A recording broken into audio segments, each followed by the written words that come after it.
Are we filming? Yes, we are. So, welcome. Thank you for tuning in, as it were. I don't think that's the right word these days, but thank you. Thank you for being here in my studio, aka my spare room.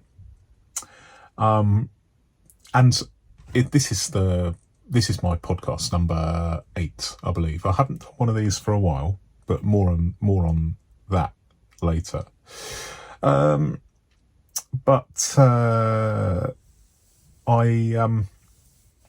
just want to start by saying thank you very much for all your input. I'm as many of you know, I'm going through some tricky health situations at the moment, and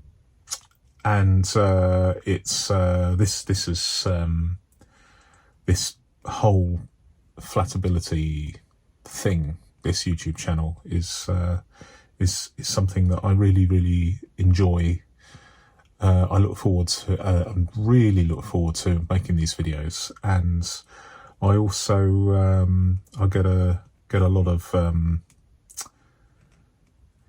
I get a lot of pleasure from learning from you guys when you suggest things to me, and in the comments you make, and also looking at the amount of views I have from each video. I am learning about which things in general you prefer and which things you may not prefer, and obviously looking at these stats, because I'm a bit of a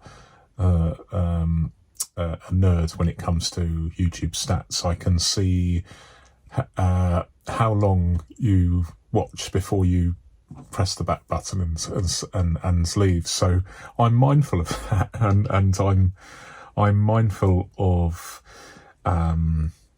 making sure that I am informative and interesting, and the only thing that I have no control over, but you I guess you know that already, is sometimes I do go on and on and on and on, and I can sometimes spend half an hour talking about something that maybe somebody else might take a couple of minutes to describe and explain. But with that all-encompassing apology, I am at least being honest with you. Sometimes I do waffle, and what I try and do, because I think that it's more, I don't like the word live and direct, but it is. What I try and do, I know that some people will do a lot of editing to cut out the ers and the and the waffle, and make things more faster moving, as it were. But my philosophy, I mean, I might try a few faster videos at some point using the editing tools, but I quite like doing this all in one hit. So when I press record, I just keep going and going on and on and on sometimes. But if I can do this in one take, as it were, then I feel that you have that I have given my all. You have seen not only my presentation, but also my actual thought process, my mannerisms and my expressions, and the way I'm talking directly to you. So thank you very much. I love receiving comments. I love receiving likes, and many of you are subscribers now, and I've been doing this for around 3 years, and it's been really good for me, for a number of reasons. But thank you very much. Okay, so let's I've actually got some bullet points written down. I don't really work to a script, as you know, but I've got down here state of play. And the first thing is frequency of uploads. Now, this is a podcast, so I'm talking in general terms about what's happening, what's going on. And I'll tell you what's going on. Sometimes not a lot, sometimes quite a lot. You will notice if you are watching this, I'm recording this in late July of 2023. And if you're a regular viewer, and I hope you are, you'll notice that some weeks, particularly recently, I have uploaded several videos in a single week. There are other times where I don't upload for 2 or 3 weeks. And I have mentioned this before, that trying to keep to some sort of weekly or at least regular schedule doesn't work for me, because I'm fitting this in between medical appointments and family commitments, etc., etc. So I'm just being honest with you guys and saying I have no control over this. I've got no guarantee. Some I have good weeks and bad weeks. Recently, I've been very good. There was a time a few weeks ago when it wasn't so good. So I make no guarantees. In fact, this podcast started as a midweek. I called it a midweek coffee break, because I thought that it would be no longer than the time it takes to have a coffee. Although that went out the window very, very quickly. I think one of these videos has been 90 minutes long, which is crazy, really. So I started calling them podcasts instead of coffee break videos. And as you can see from the frequency of these, if you look for podcast number 7, that was several weeks ago. I think maybe a couple of months ago. So there's no guarantee, but these long form podcasts, video podcasts, if you like, gives me a chance to chat about general stuff, and I'm trying to, and so they tend to be quite long, and I'm trying to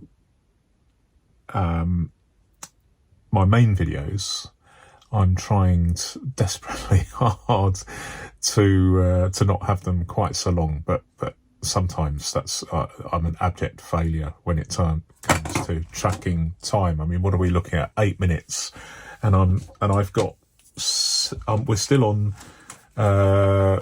number 2 of 7 or 8.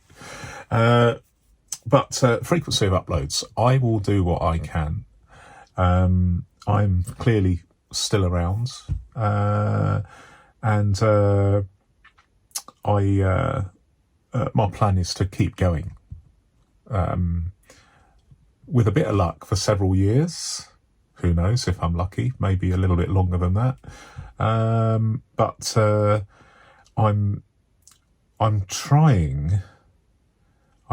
Because no one knows how long they have on this planet, I am trying to. This is a real big thing for me to essentially make as many videos as I can in the time that I have, and that makes me feel good. So I can't space them out. I can't specifically have them at a specific time.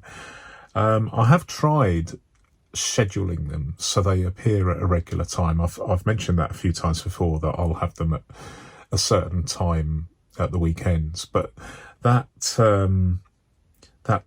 kind of I blow hot and cold over that. I really do. But recently I've been just uploading them almost as on the same day that I've made them. I run through them. To make sure that it makes sense. I did one last night and it didn't make any sense at all. And it was so, the waffling, the preamble was so long that I thought, do you know what? I could have done this in 3 minutes flat, and I've taken 20 minutes. So even for me, that was too much. So sometimes I reshoot the whole thing. Recently I did one, and bearing in mind I'm doing this, this studio is reasonably soundproofed, but there was a massive, I live in a village in Middle England, if you like, and there was a massive disturbance going on out in the street, and I could hear it. When I listened to it back, I could hear it, and that's something I don't want to share with you. It's only happened once, and I've lived here many years, so it's only the first time, but that is the nature of not having a proper studio. So frequency of uploads, can't give you any guarantees, but I'm just uploading as much as I can, as soon as I can. Possibility of gaps. Well, from a medical point of view, there may well be gaps. I had a gap recently where I didn't upload anything for quite a while. What I did do, though, is I did continue to comment on social media, partly because I'm interested in watching other people's videos. I enjoy learning from other YouTubers. I like commenting on other mainly filofax users on social media. I'm now posting on Mark Zuckerberg's Threads app for my sins. I'm also on Instagram occasionally, and I've started to put things on Facebook, but I'm not a big fan of social media, but I am out there. So even though I may be, waiting for some sort of hospital intervention where I can't video, I'm certainly watching other people's videos, which I find very, very interesting, and also their social media, etc. So I am out there, but there may be gaps where I'm not filming. Overall, I've got filofaxes, other binders, and paper-based productivity. Well, this is important because, as you are probably aware, if you're watching my videos a lot, when I started this channel, I called it Flatability because I am obsessed with the ability of a binder to open and stay open. So here is a vinyl filofax with fantastic flatability, and because I've been using a filofax for, just coming up to 30 years, this is an important feature, and so that's why I call my channel Flatability. It did many years ago, and you can still find it, I believe. I called my channel Filofax Philosophy, but I had a break of many years, and then I started a new channel called Flatability about 3 years ago, simply because I didn't really want to specifically limit myself to filofax, simply because there are so many. Filofax is just one brand, a very popular brand, and I like filofaxes. My filofax EDC notebook is a filofax, so I have a filofax with me every single day. But I like other brands that are as good as, sometimes even better than filofaxes. So I have Flatfax and Amiga, and I have some homemade ones, and I'm looking around, and I even use I even use modified moleskins and rhodias with rings. So I'm a bit of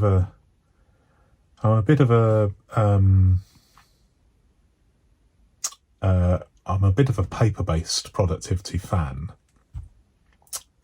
Someone that uses binders, but I have recently, as you know, started adding videos that are specifically relating to paper-based productivity. So a bit of a mixture there. And I'm still doing my mail times, I'm still doing my product reviews, but there's also some methodology there, so a real mixture of stuff. One thing I've noticed on the stats, when I was just talking about mainly filofaxes and other binders, the split between the gender split between male and female viewers was roughly 50-50. Almost exactly 50-50. Since I have started talking about paper-based productivity, that gender split has been slightly in favour of guys. So you ladies out there, you need to readdress the balance and take a look at some of my paper-based productivity videos. Let's get the gender, the equation back to a 50-50 thing, which I really like. So there we go. Bit of a plug there, but there we go. What else in the state of play? Well, as you've probably noticed, I love experimenting with videos. It's a fun thing, and I've tried lots of different ways of editing. I've used a dual camera setup. I've used picture-in-picture. I have used J-cuts. I have used separate soundtracks. I've used an audio feed together with music. I've done quite a lot of things. I found them very fun and interesting, and I've dabbled. But recently, what I've decided to do, at least on this channel, and I have a lot of other channels, but mainly this is me talking to you, and I especially since I really enjoy doing everything in one hit. I've decided to dispense with the music, and dispense with fancy editing. Not that it was that fancy, but it was fancy for me because it's a little bit out of my comfort zone. I'm not a trained editor, but I enjoy doing that. But I wanted to start focusing less on the editing and more on the content, because I want to share with you all sorts of ideas. I believe last time I looked, I've got 112 video ideas in the pipeline, where I will, courtesy of the fact that I am toting an EDC notebook everywhere I go, it's very, very easy to have an idea in the car or the bus or the train or in the store, and I think, do you know what? I really need to talk about that. And so, with the exception of driving the car, where I would just wait and keep it in my mind until I've got to my journey's ends, I will stop what I'm doing and immediately write it down. Such is the advantage of having a filofax or similar. but I've got over 100 listed, so I cannot, because of the limitations of time from a medical perspective, and also my desire to make things easier for me from a point of view of I wouldn't say stress, but it's personal preference. I hope, I mean, from a statistical point of view, looking at the stats, just doing this live and direct thing, or at least direct, it's still finding favour with you guys. So I really appreciate that, and I do. You know, I am always mindful of how my videos are received, and I try and improve them. And if I notice that some people are watching or talking, commenting about a particular subject, then I will revisit that subject in further detail. I mean, this is how it works, isn't it? So I am very responsive to that awful word, consumer demands. I don't know whether, no, that's not the right word, is it? But you know what I'm saying. I'm trying to make videos that you guys want to watch, and this is a very, very narrow field. I'm although there are many YouTubers out there talking about filofaxes and other binders, there's only a handful of us that are talking about filofaxes as working tools, and so if I'm adding some benefits to the wider community, then that's fantastic. It makes me feel really, really good. So please keep on giving me feedback. I really like that, and I really value it. So basically, less editing means more output. Okay. I've got trying lots of experiments, both binders and techniques, and my GMES update. Okay, so what that means is, when I talk about experiments, I am I'm not a creature of habit. I don't have one. Well, I do have a filofax that I have used virtually every day for 30 years, which hasn't changed over the last few years at all. I use it as an index record. Have I got it here? Yes, I have. So I do have. So this is my habitual filofax. It's had many uses over the 30 years I've owned it. This is my filofax Sherwood, an early version, so that hence exceptionally good leather.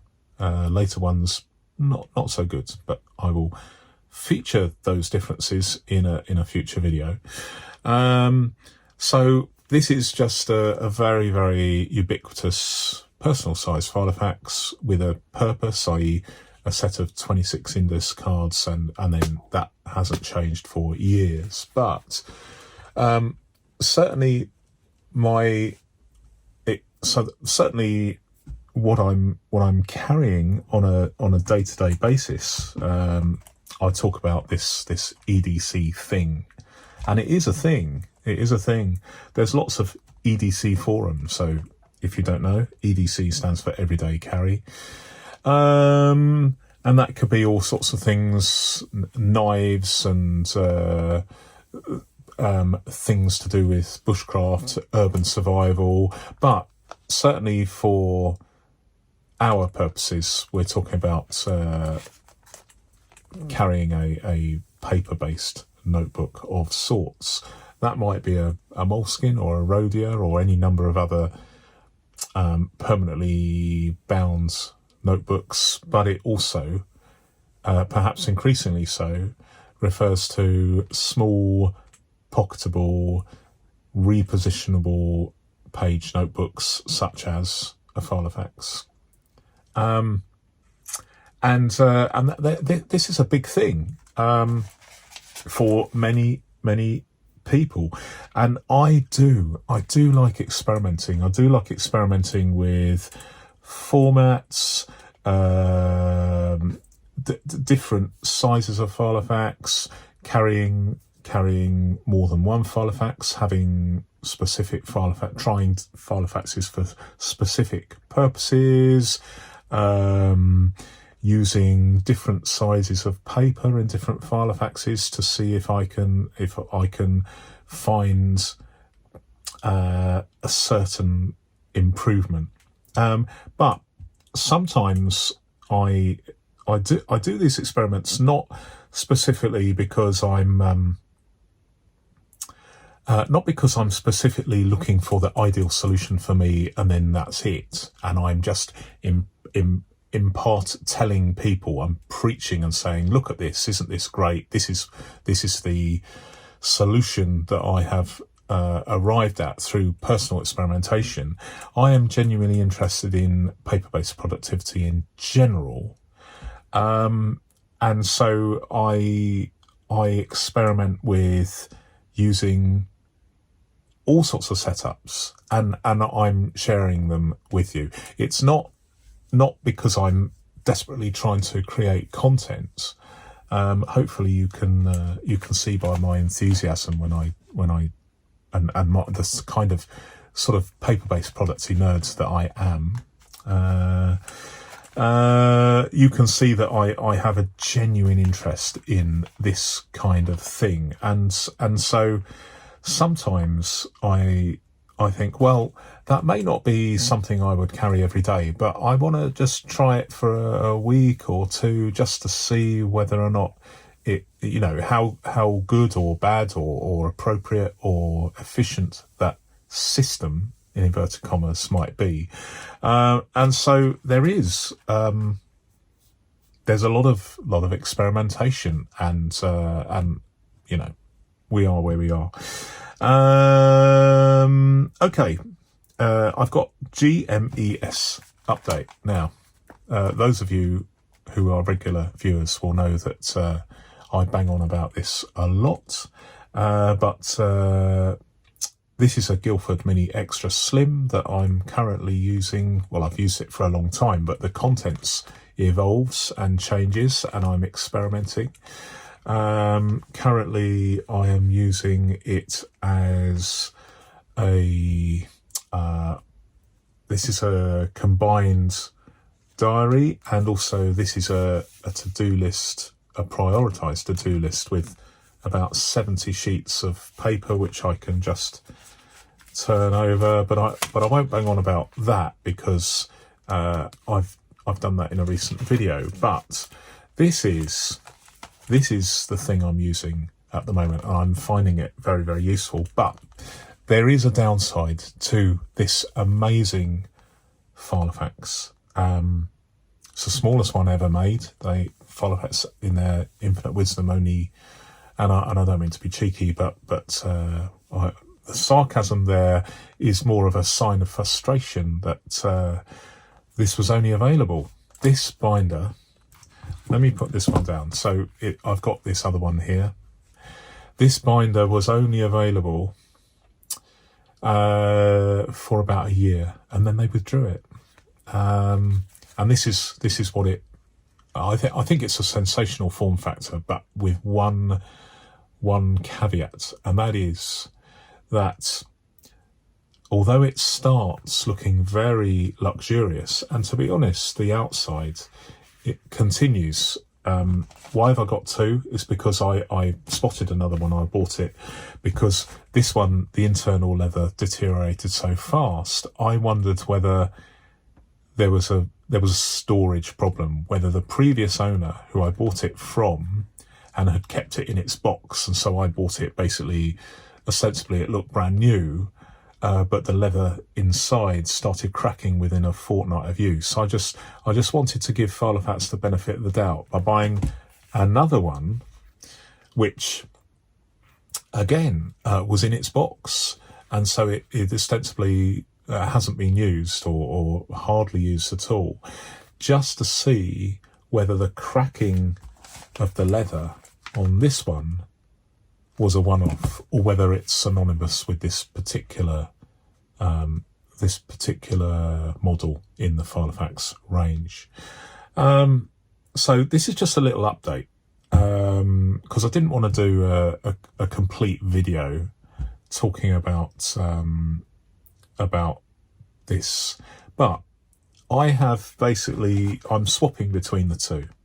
Every 2 or 3 days I take this and put it in here and then take it out, and so this has been used for about 35 days of use as an EDC, an everyday carry. So I'm opening it many times a day, and I can confirm that if you look up here, in fact, if I just bend it back a bit, you can see there's clearly some cracking there, about 0.5 centimetre, and clearly there you can see the leather cracking, and underneath is the man-made substrate. So that is the top, and then at the bottom it's starting to, can you see there, it's starting to crack. If I catch the light, okay, so it's starting to happen. It is starting to happen.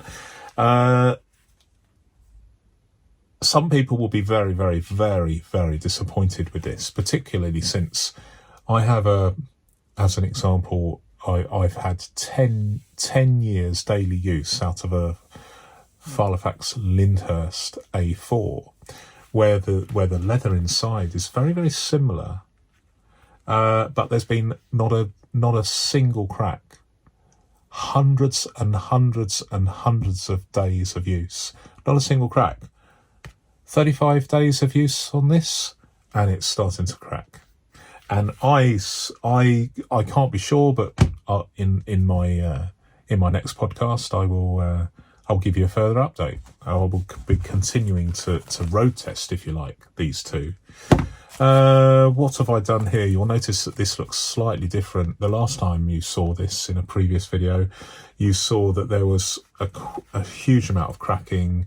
I've already removed the pockets, which I don't use on this. Basically, with a fingernail, I mean, it's so easy to come off, and I've just removed it on that side. The leather. This is like quite a fairly soft sort of fabric material. I'm okay with it. Okay, no problem. And at the back here, we've got a similar thing. I've actually left underneath there. You can see that that's the sort of leather. It's very. I can't really show it, but if I touch that with a fingernail, there'll be huge flaky bits just falling off and mucking up my nice clean table here. So I'm not going to do that. But as a working tool, I'm fine with it. Other people will be alarmed and suffer some sort of element of consternation that they've bought something that has been described. It even says this. It says deluxe leather. Actually, just in case to clear any doubt as to whether this is good leather or bad leather, it actually says deluxe leather, so it must be deluxe leather. You know, I was, in fairness to filofax, I mean, I'm being slightly sarcastic, but the outside is standing up very, very well, and all the Guildford models I have, this leather is really, really deluxe leather, but inside, not so much. But if, and who knows, but if anyone from the FLB group who own the filofax brand, if they're listening to this, this is a binder that you could, if you made this, rather than have all these luxurious features, like instead of having the pockets here, and there's a pocket at the back, this all costs money in production costs. I just want you to imagine that you make a binder with a single piece of leather like this, obviously it's sewn onto a man-made substrate, but if you just left the man-made substrate visible like this, so you eliminated the need to put leather on here, or indeed have the flaps. There's obviously no pen loop to add cost. There's no retaining strap. So I don't know. I can't be sure of the costs because I'm not privy to those costs, but I'm just guessing that the factory gate price of one of these in that form, i.e. no expensive, I mean, these pockets aren't even gusseted, so they are quite cheap to make. But if you remove these, this binder, maybe the factory gate price, you could make it for $5. I'm just guessing, but I may be right. So this could be produced for $5. You could sell it for $50, and I know everybody wants their cut in what is quite a fairly long global supply chain. But you're not using expensive Krauss rings. They're a budget option from a cheaper manufacturer, presumably. So in total, I would say maybe $5 to manufacture. But this is the thing. If you guys are listening, partly it's my fault. If you can call it a fault, I eulogize over the form factor of this binder and how useful it is, but I am not the only person that uses this binder as an EDC. Specifically, I have noticed recently that the Guildford Mini Extra Slim, which is this model, is sought after in the EDC community. And when I mean community, I mean there's quite a few forums talking about EDC. There's another manufacturer, albeit they make, I'm not saying better quality, because the quality is a function of price and performance, but as you are aware, the Japanese love their binders. So much so that you guys actually market, when you had your 100th anniversary, and this is an observation, it's not a criticism, so don't sue me. It's just an observation. But I could not help noticing that when you had the celebration of your 100th anniversary back in 2021, for the Japanese market, you had some facsimile binders that looked amazing quality, superb quality, which we didn't get in the UK. I think mainly you were giving people, selling binders in special colours or with stickers and that sort of thing. So I'm not interested in a filofax as a fashion accessory. I'm interested in using a filofax as a working tool. There's nothing wrong with the fashion industry, but my personal preference, but the reason I'm into filofaxes is as working tools. And there are a great many people, this is my opinion, but you look at the cult, I'll have to be careful how I pronounce that, the cult, C-U-L-T, of the repositionable EDC notebook cannot be denied. And this binder is being discussed on EDC forums. And here am I discussing it now. And if I could get hold of another one, I would. In fact, there's so much interest in these that when they do pop up on eBay, you have to be prepared to spend quite a lot of money to get hold of one. So if there is anybody out there who has one of these knocking about in the drawer, and they're thinking, I wonder how much that will sell for, put it on eBay and find out, because you may be pleasantly surprised. I'm not guaranteeing it, but I suspect with so many people having set up email alerts for this particular model, there's a bit of a bun fight, as they say in the UK, for this specific model. I've even come across people discussing the fact that Neil, i.e. myself, is not impressed with the internal quality of the leather, but which might be a factor that limits its appeal. But nevertheless, even with its well publicised problem with the internal leather just peeling away and cracking, this form factor is what carries it through. So, guys, FLB group, if you are listening to this, you could make, you know, this is a profitable item. There's clearly an appeal. Maybe you could consider bringing it in. If you did, I would absolutely be delighted to talk about it. I'm not your ideal ambassador, if that's the right word, ambassador, but certainly from a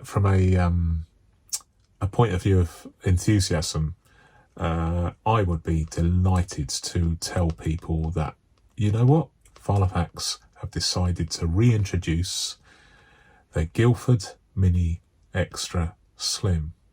Although, personally, I would make a feature of the fact that, just cut out the additional production costs, because if you don't put the leather on here, then you're doing your potential customers a favour, because they don't have to go through the agony of watching it crack and crack and crack and then peeling it off and discovering this nice man-made sort of fabric underneath, which, to be honest, I quite like, you know. But whatever you decide to do, that's I haven't really done an open plea in this sort of with this amount of detail before. But hey, why not? I might send a link to your consumer department and to look at this video. Well, maybe not, because this is just a podcast, but maybe I should do something. Maybe I should email you. Although I have emailed you, and in fairness to you, maybe it got lost in the ether, but I never got a reply. So maybe I should write. I'm going to write a letter, old school. But anyway, we're at 43 minutes, but we have lots to go on. I will divide this into chapters so that you can skip the bits you don't want and enjoy the bits you do. Q&A. We've come to the Q&A.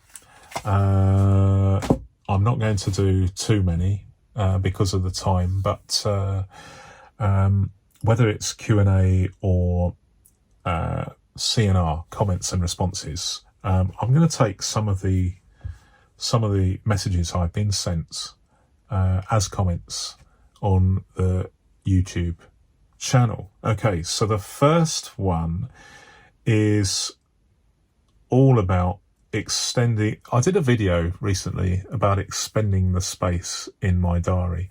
I won't put a link. It's easy to find, but that's the title: extending the space in your diary. And this lady says it's an absolute fantastic idea that I am now using for definite right now. Well, that's fantastic. Thank you very much. All good feedback. I am always running out of space within my diary inserts. And when this has happened, I have used Post-it notes and stuck them in, which I also think is an excellent idea.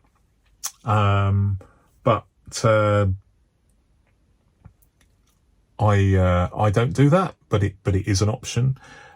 So this lady is obviously quite pleased about my idea. So have a look at that video and see the idea and see what you think, and make some comments. Now, just going back to I did a video called a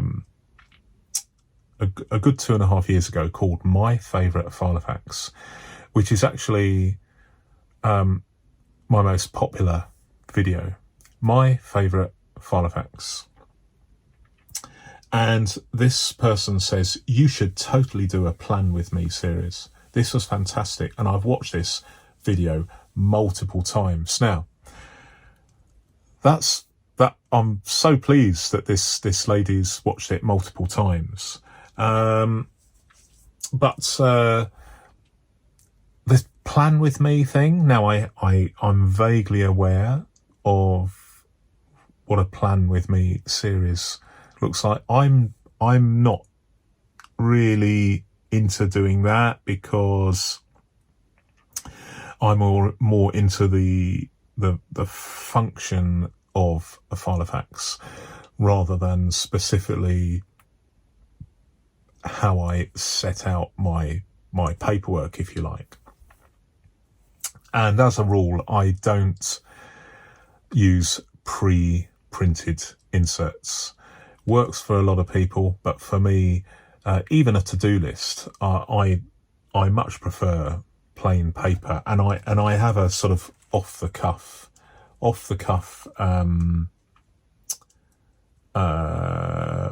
methodology that for instance means that if a piece of paper, so here's a piece of paper that's got a coffee stain, and I've already written it on one side, but I will reuse that paper. I will cut it or turn it upside down, and I will insert it into one or more binders, so I'm using all the paper. So for me, the planning isn't something that I'm not really a fan of that kind of video, but it is interesting what this lady says.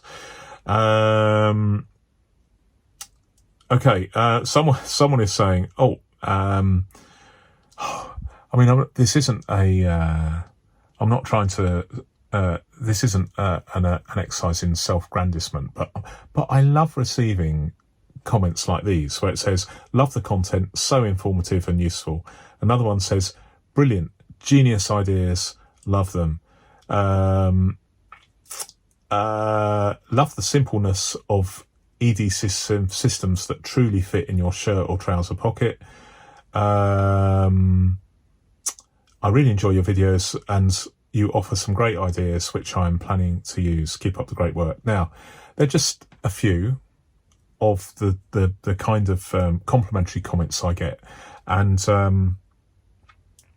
they give me a real boost, because this is a very, very nerdy subject with a very, very small, relative to how many people use electronic systems, the number of people that are using, it's a very small tribe. I think over the last year, I've had the stats show that 3,000 individuals have logged on and had a look at my videos. So it's still quite a relatively, over the course of a year, that's a very small number. But it's nice, especially if you're getting older and you are in and out of hospital. It's great. It's great. And thank you so much. It gives me a real lift. And I love hearing about how people are using some of the ideas that I'm using, so and experimenting with. Okay, so now this is an interesting one. So on here, I'm using some mini bulldog clips to hold a whole stack of pieces of paper, which I I've explained in a previous video. So in here, I'm using both the normal rings, so you can see some paper that is hole punched in the normal way that filofaxes are used, and then I have a card, which a divider that I'm using to attach and hold a couple of bulldog clips, so that I love this current iteration of my EDC notebook, but I'm using these bulldog clips, and this lady says, I used to use a bulldog clip, but now I use Ollie clips. They're a magnetic clip that is even less bulky than the traditional bulldog clip. Now, I had to Google it because I didn't know what an Ollie clip was, but this lady is absolutely right.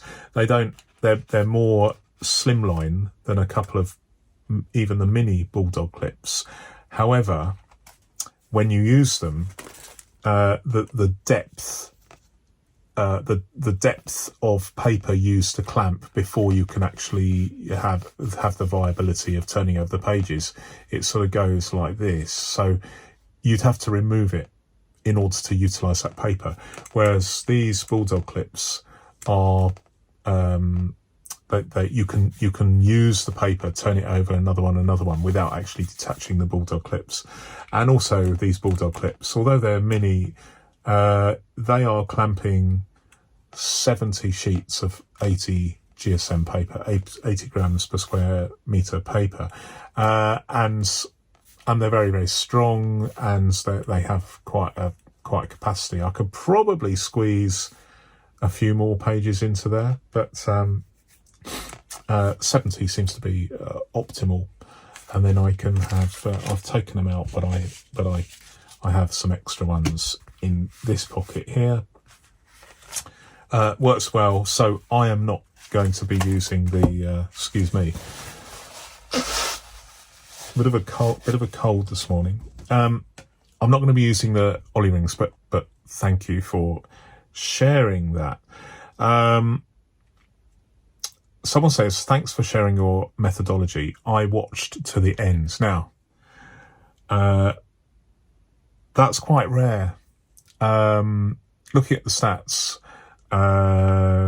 people drop out or use the chapters. Quite often I put chapters in. I haven't done it on every video, but I need to get into the habit of doing chapters.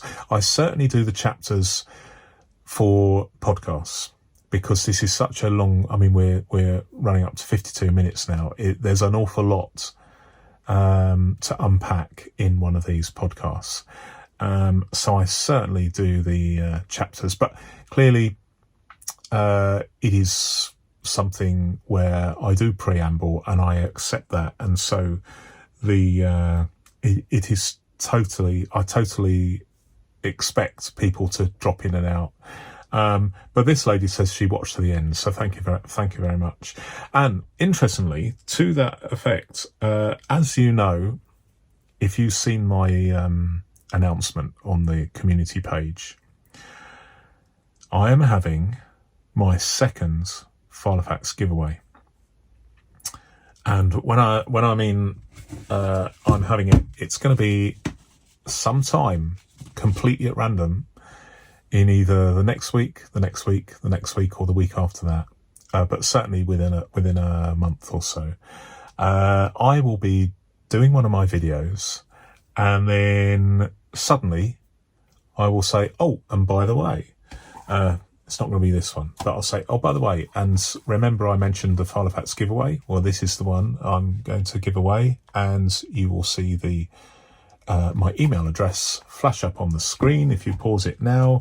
If you want me to send you this giveaway, then I will send me your address, UK address. I'm only shipping to UK addresses, at least for the moment, and I'll send it to first come, first served, no competition, whoever steps in first. So it might be right at the beginning of a video, or it might be at the end, or it might be somewhere in the middle. But if you, I'm obviously having fun with it, and it's the second filofax giveaway I will have done this year. But if you it's not a bribe or inducement, but all I would say is if you're to enhance your chances of spotting me at complete random, showing you how to obtain this this filofax, and it will be a filofax, then you stand a better chance if you do watch to the end of each video between now and then. You never know, it could be you. That's what the slogan is for the UK National Lottery. But this isn't a lottery, it is a complete giveaway.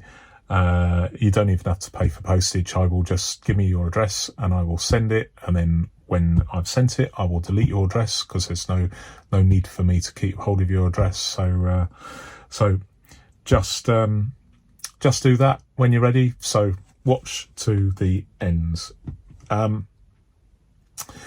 Okay, someone says, you do have so many ideas. I like the dots to indicate importance. Your security tips and suggestions are very helpful too. Thanks for sharing. Okay, so these dots are these at the bottom here. So I have I call it a 5-dot system, but it's basically a 5-star system, whereby I can then periodically, typically once a day in the evening, I can take all these out. Each one has a task, so that it's basically a to-do list held by a couple of bulldog clips, and then I can reinsert them, but I can shuffle them like a deck of cards, so that the ones with the greatest number of dots can be at the front. So it allows me to not only reorganize them in order of priority, but also it allows me through the day to go through these and look at them, and instead of looking at and assessing and reassessing what I've written down as a memo, I can just look at the dots, and so that works very, very well. But again, it's in one of my recent videos. Someone says, I'm glad that you have a throwdown wallet. This is a security thing. I think it's a very, very good idea. Yes, absolutely. It's not my idea, but very, very clearly it is. It's something where I do not keep my wallet. Although I know that these small, mini, maybe not so mini, maybe the pocket size, even the personal size, I know that people use filofaxes and other brands as a combined wallet and filofax. Personally, I keep my cards separate. It's because I don't want this to be stolen because they want the cards. So I have a dummy wallet, and I have a real wallet, and so you know, it is a necessary aspect of our lives, and so this person is commenting. Someone says, I'm doing OU in the UK. We have a university called the Open University, which is effectively where you're learning online rather than a specific campus. I did my, well, I call it, I didn't complete my degree because I was just I bit off too much that I could chew. I'm probably not clever enough to do a degree anyway. But this lady says, I'm doing OU and using my first ever filofax as my study diary too. Snap, yeah, that's what I was doing. In fact, I was doing it in, where is it? Oh, it's here. So this was my OU diary at one point. So it has fond memories. Okay. Someone says, and this is interesting. This guy says, and I'm talking about the using this is also talking about the way you can extend your diary.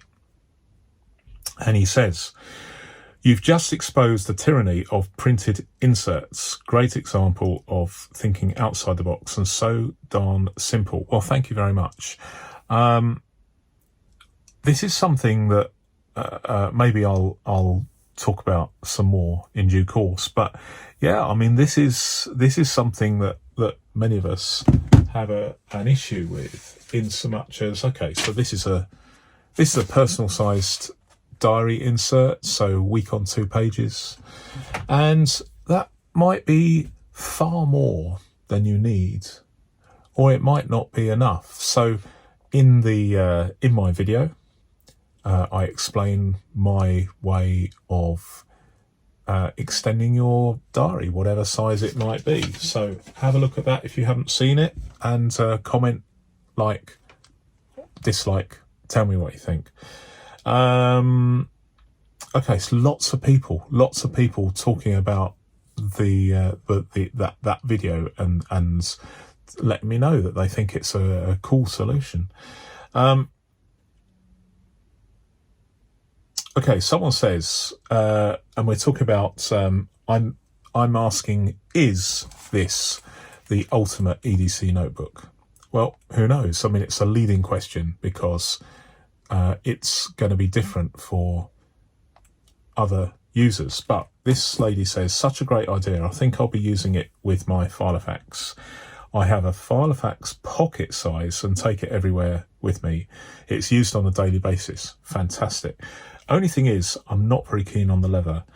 It's supposed to be antique leather, but I don't like it. It feels very thin. Now,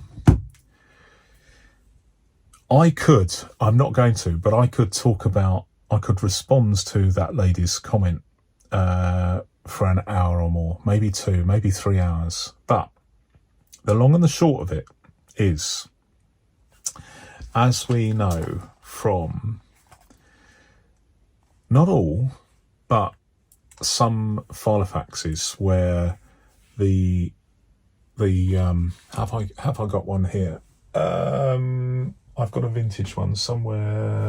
Okay, let me show you this one. So this is actually this is a filofax made for Ryman here in the UK, probably in the late 70s, early 80s. So this is a slimline 1/4 inch ringed 3CL. This is leather. There is an element of man-made material, but essentially it looks like, and you can see just here there is some, it looks like leather cloth, but the majority of the binder is calf leather, hence the denomination 3CL, 3 pockets, 1, 2, 3. But it is essentially a big fat piece of calf leather, and this potentially could be used, in my opinion, for daily use for 100 years with care, and it will never wear out. It will just fade gracefully, and as you get wear, so there's a little bit of wear here. Let me see if I can get, okay, so you can see there's some damage there where a big bit of leather has come out. I don't know why, but it still looks good. It has its structural integrity. Now, that's the traditional way of doing it, and some producers, manufacturers, still go a bundle on a solid piece of leather.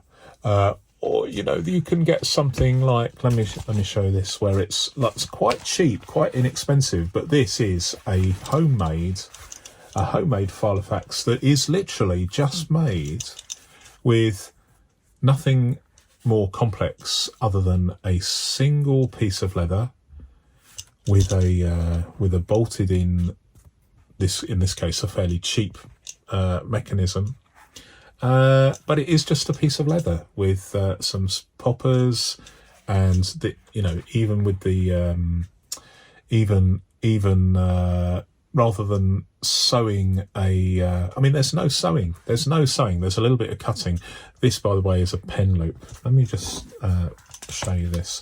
I'm not a big fan of it, but if we put the pen through, you'll see what I mean. So, okay, so there is a very, very basic way of holding a pen. Not as good as a properly engineered pen loop, but it just goes to show that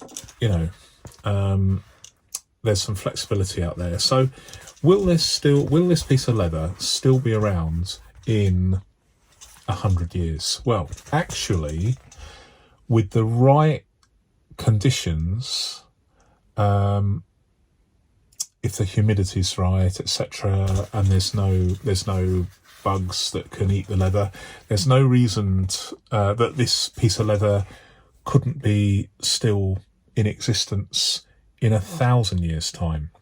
No reason at all. I mean, we have laws written. I recently saw the Magna Carta, which King John, Runnymede, 1215, all that sort of malarkey, and it's written on parchment. It's written on skin, pig skin, I think, and it still exists. And it's got creases, and you can even see the pock marks of the original unfortunate animal.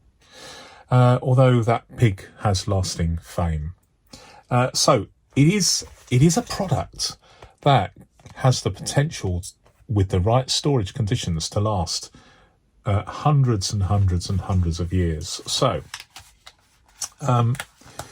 when it comes to, and I don't mean to bang on about filofax because it is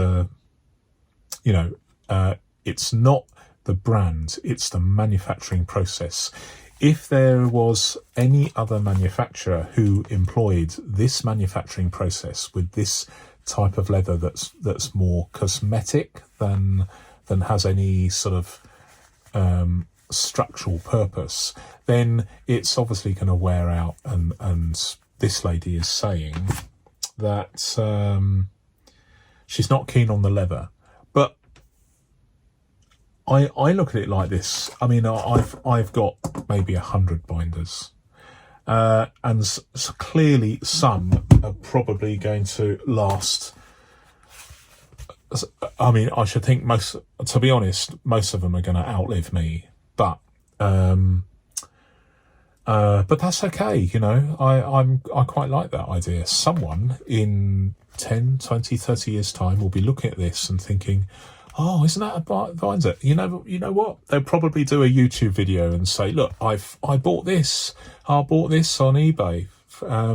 And isn't it fantastic? And then one of you out there will say, that looks very, very similar to the one 20 years ago. Do you remember that Neil who was doing YouTube videos? He calls himself Flatability. That looks very, very similar, because he's pointing out this pockmark here, and saying how good this binder is, and that rings a bell. I've seen that guy who's no longer with us. He was pointing that out too. So they have longevity, but I see them as working tools. So I'm not so fixated about the leather, but it is nice. I do agree with this lady. It is nice to have leather that can, even if it's like a thin layer of leather stuck onto like a man-made substrate. I mean, even my most favourite, this is the filofax Sherwood, 30 years old this year. Even this is not completely leather. It has I've got to be careful not to show you any data, but there is a stiffener here. So this is a thin layer of leather sandwiched around like a man-made substrate. So it's and this has, I mean, I've used it for 30 years almost every day, and you can see lots of creases, but there's no cracking of the leather. I can't show you inside. Oh yes, I can. Oh dear. So it's had heavy use, and I really mean heavy use, and yet there's no cracking of the leather. So it is perfectly possible in the past, filofax have produced hybrid construction methods where you've got a mixture of leather and man-made materials, and there's been no cracking to the leather. And they have, is it here? No. Oh yes, it is. Have I got anything in here? Okay, so this is my heavily used A4 Lyndhurst. Let's see is there anything in here that no, we're all right. So basically I'm just using this as I'm experimenting. This will probably be another video, but I'm experimenting with these A4 sheets, plastic sheets. But I have used this. There are some indentations there, but there's no cracking at all. And this is very, very similar construction method to here. And yet for some reason, and the leather is on the surface, it's very, very, very, very similar. Very similar. Both are deluxe leather. I think this is also says deluxe leather. There we go. Deluxe leather. But there have been problems in the past. There's clearly been problems in the past, particularly with the Guildford range, because this is a mini Guildford. I've got a personal size Guildford somewhere, which I also use, and I really like it because it's really floppy like this. It looks fantastic on the outside, but the same problem has prevailed with this leather cracking, and then peeling off in chunks. So I get what this lady's saying. I do get it. Something that maybe filofax can look at. As far as the antiqued leather, now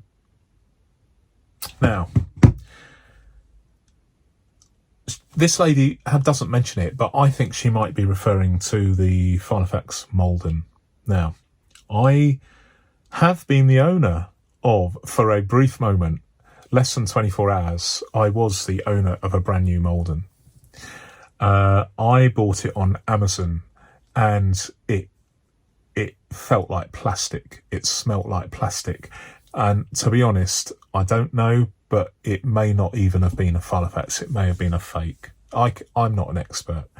But there are many people, particularly with the Malden model, which has been a stalwart. It's been in the filofax range for many years now.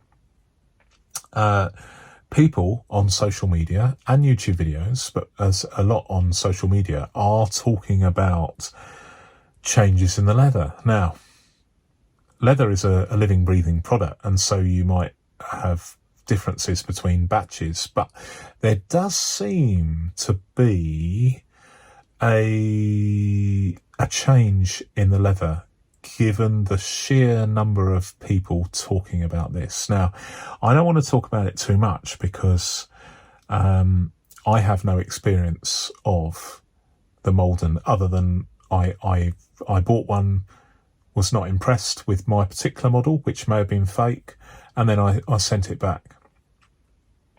But it's certainly something that if I ever get round to buying a couple of Maldens secondhand, I will be doing a comparison. Absolutely, make no mistake. And I, as you know from my videos, I do say it how it is. I really do. But it's unfair of me to comment other than the fact that, like other people, I have noticed on social media that there are a lot of people that are complaining about the quality of the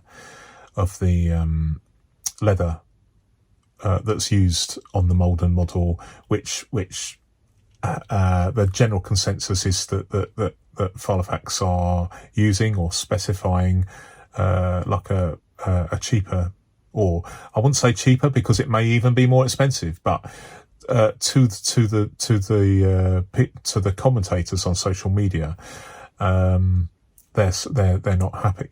To be honest, though, in fairness, people tend to be on social media talking about things they dislike. They're not going to say, today I received this Malden, and by the way, the leather is every bit of as good as I expected it to be. They just get on with their lives. So that it is the dissatisfaction that is a bigger driver on social media. So the jury's out, I think. But yeah, this antiqued leather thing, I suspect that this lady is talking about the Malden model.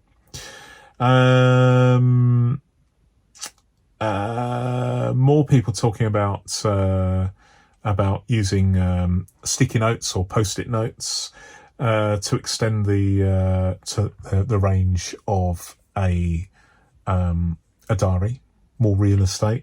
Okay, so this is an interesting one. Thanks for the tips. This is talking about my travel filofax. Now, I've recently done some travelling, and I specifically experimented with having a travel fax, and I haven't got it here, but basically I have been using for my travel fax a 4-ring pocket binder, a very slim line, 11mm rings, or they might be a 1/4 inch, but that sort of thing.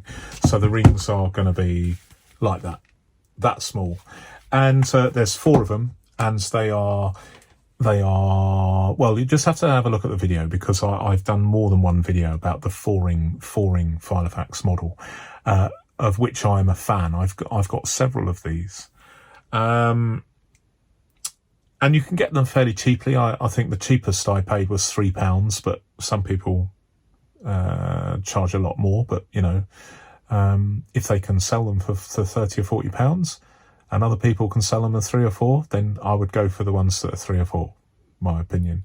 But this guy says, just bought me a 4-ring pocket-sized filofax and didn't know about the difference in ring size.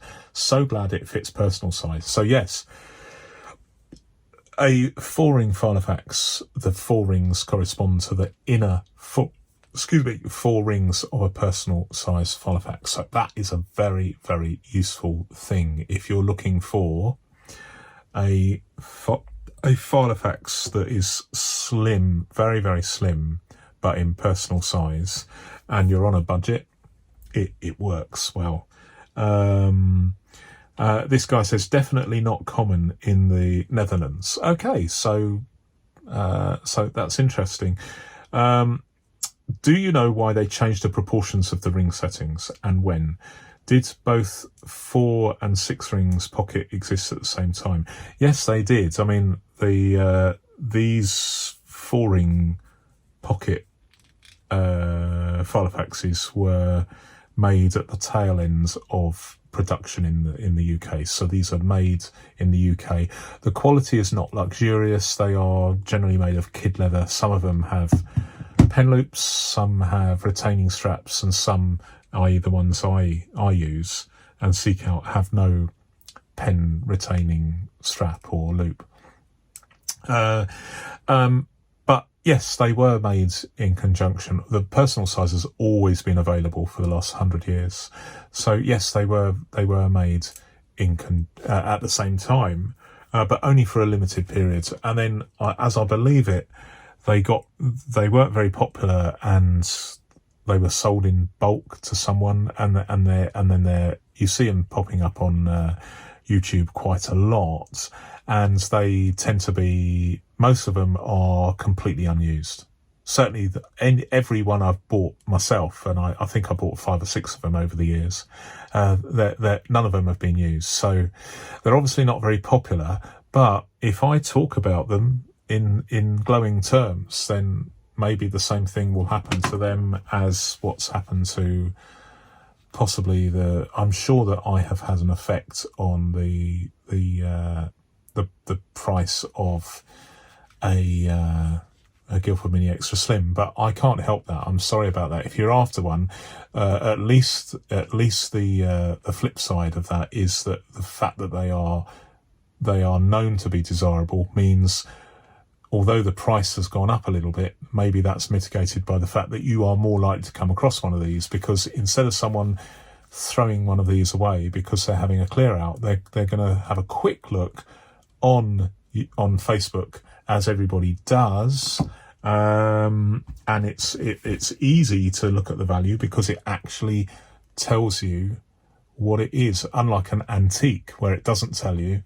On a filofax, it will actually say the model. So it will say filofax Guildford Extra Slim Mini Organiser. So if they search that on their smartphone as they're having a clear out of their dear departed's kitchen drawer or attic, they will go, holy moly, these fetch a lot of money. Let's put it on eBay, and then there'll be more in circulation. So it's a game of two halves, as they say in the UK. Do you know what? Oh, I'll leave it with one more. I mean, I could go on and on, but we're coming up to 1 hour 21 minutes. This guy talking about my EDC notebook, and he says, I'll do two. So this lady says, that's so filofax genius. I like that phrase. It's so filofax genius. I'm a big fan of filofax, as you know. I like that. But it's that is only trumped by what this guy says about my video showing my EDC notebook. He says, I might have to steal this idea. Very neat. So I guess he's in America. And great. I love the fact that people are using the ideas. It's not stealing, it's sharing, and I'm spreading the joy of fax. No, that doesn't sound right, does it? Definitely doesn't sound right at all. Okay, have we got any other business? Yes. Okay, a little bit longer, but in mitigation, I am doing the chapters, aren't I? Future plans. So what are my plans? Well, I am going to, because I feel really, because I feel pretty good, health-wise at the moment, I feel more confident in, like, I have a recurring cough, and it would be absolutely impossible to do a 90-minute podcast like this if I'm having to constantly edit out my coughs. So because I feel pretty good at the moment, it is likely that I will be able to resume these long-form podcasts sort of and do them more regularly. There's no regularity to what I do, but if you look at how long it's been since I did a video podcast, well, my plan is to, notwithstanding the fact I can't guarantee anything that I do from a medical situation, my plan is to do more. My plan is to do a lot more reviews. I have got probably of the 100 or so binders I have, probably maybe 70 of them have yet to be reviewed. So although there is some duplication there, I think there's plenty of scope to do that. Also, I am going to be, as you've noticed recently, I'm doing some a lot more in terms of paper-based productivity videos. Very nerdy, but what I'm going to do with those is split those up into small batch size, bite-sized videos. I've got another one coming up, which I'm going to have a coffee after this because my voice is starting to go. But if I can, later today. I'm going to do one of my super nerdy paper-based productivity ones, which hopefully will find favour with many of you. And I don't know yet. But I have done 2 or 3 premieres. Now, what is a premiere? Well, a premiere is where you publish the fact that your video will go live at some point in the future, and then the idea is that you can interact with me because I am watching it with you, and so you can message me and I can message back, etc. Now, in the past, I haven't done many of those. I think I've only done 3 or 4, but I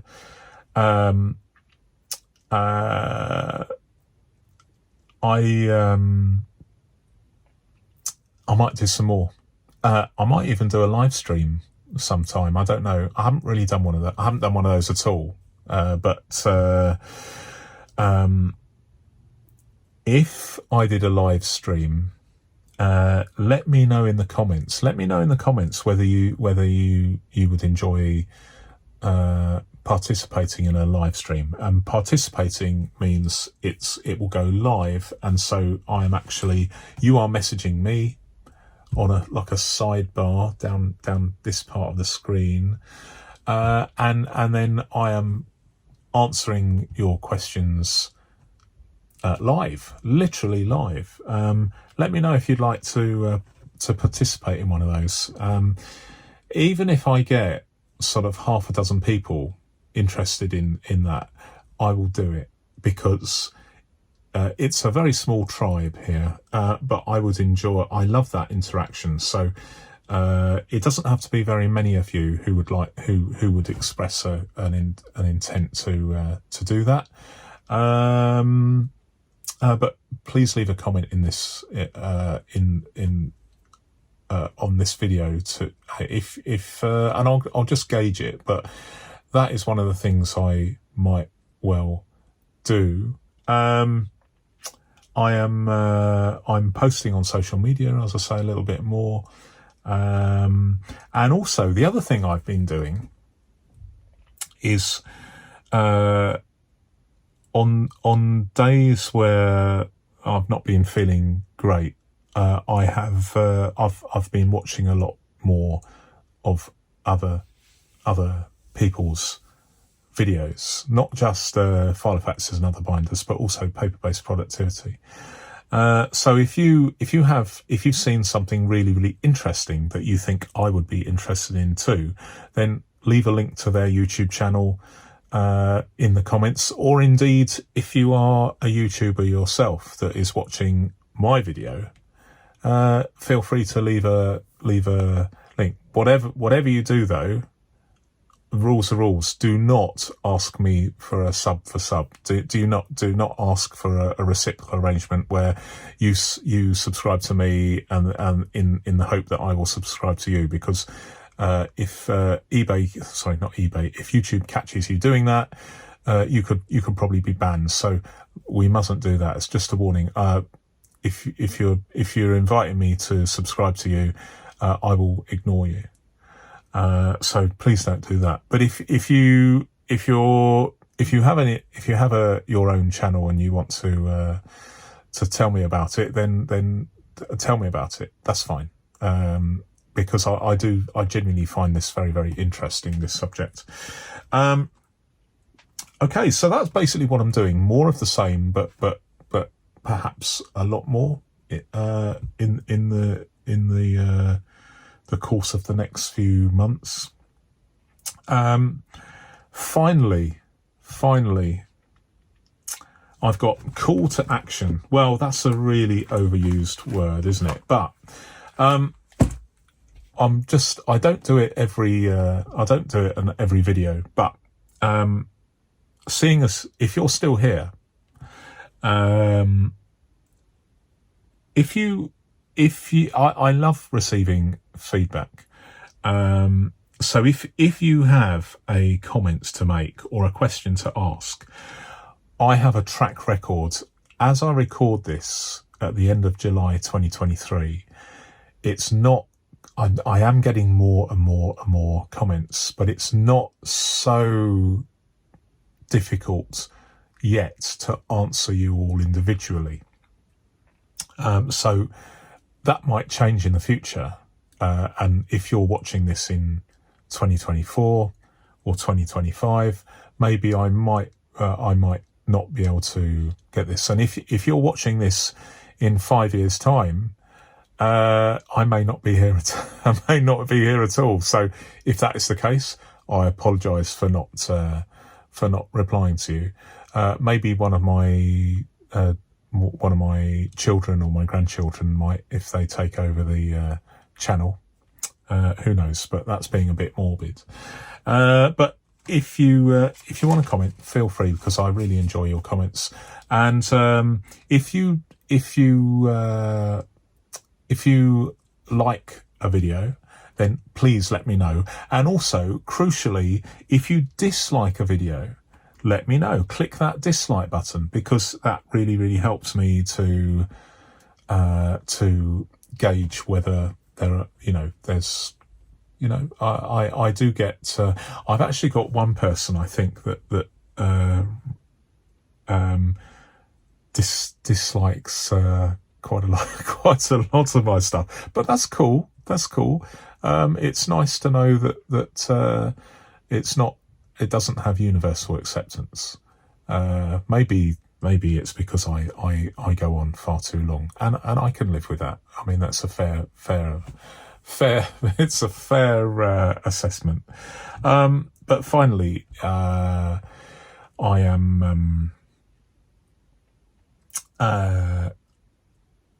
actually quite close to monetization. There's two levels of monetization. It's a two-stage thing that YouTube have brought in, and I'm very, very, very, very close to the first level of monetization, which is great. And although we're talking about a small amount of money, it'll be nice to receive it, and then I will almost certainly use it to develop the channel. And there's one more thing which maybe not many people know about, but in the description of each of my videos, so I have a link. It's an affiliate link to